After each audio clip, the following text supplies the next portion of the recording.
குன்னூர் ராணுவ ஹெலிகாப்டர் விபத்திற்கு நாசவேலை காரணம் இல்லை. முப்படைகளின் விசாரணை அறிக்கையில் அதிகாரப்பூர்வ தகவல்.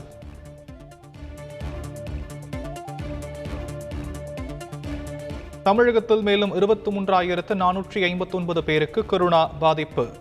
ஒரே நாளில் 26 பேர் தொற்றால் உயிரிழப்பு. கொரோனா சிகிச்சை மையங்களை தயார் நிலையில் வைத்திருக்க வேண்டும். அனைத்து மாவட்ட ஆட்சியர்களுக்கும் சுகாதாரத்துறை செயலாளர் சுற்றறிக்கை.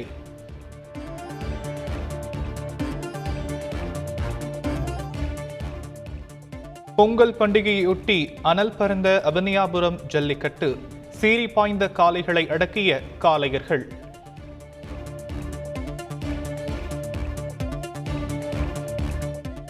சிறந்த மாடுபிடி வீரராக அவனியாபுரத்தைச் சேர்ந்த கார்த்திக் தேர்வு. முதலமைச்சரின் சார்பாக முதல் பரிசாக கார் வழங்கப்பட்டது.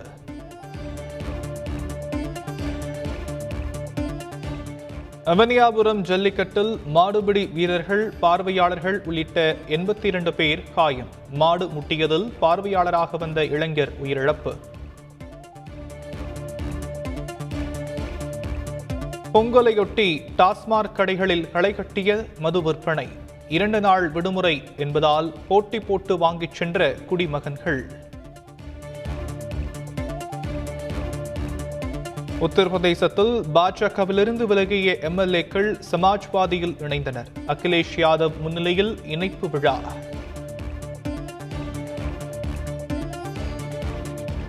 சமூக வலைதளங்களில் வெறுப்பு பிரச்சாரங்களை தடுக்க வேண்டும். 5 மாநில தேர்தல் பார்வையாளர்களுக்கு தலைமை தேர்தல் ஆணையர் சுற்றறிக்கை.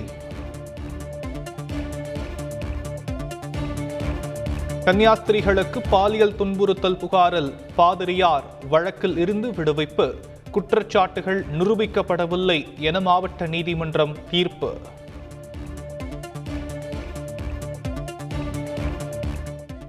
மலையாள நடிகர் திலீப்பை கைது செய்ய வரும் 18ஆம் தேதி வரை தடை. கேரள உயர்நீதிமன்றம் உத்தரவு.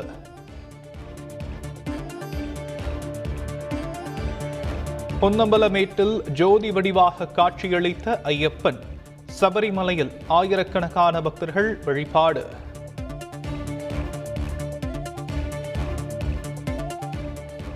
நாடாளுமன்ற பட்ஜெட் கூட்டத்தொடர் வருகின்ற 31ஆம் தேதி தொடங்குகிறது. ஏப்ரல் 8 வரை நடைபெறும் என அறிவிப்பு.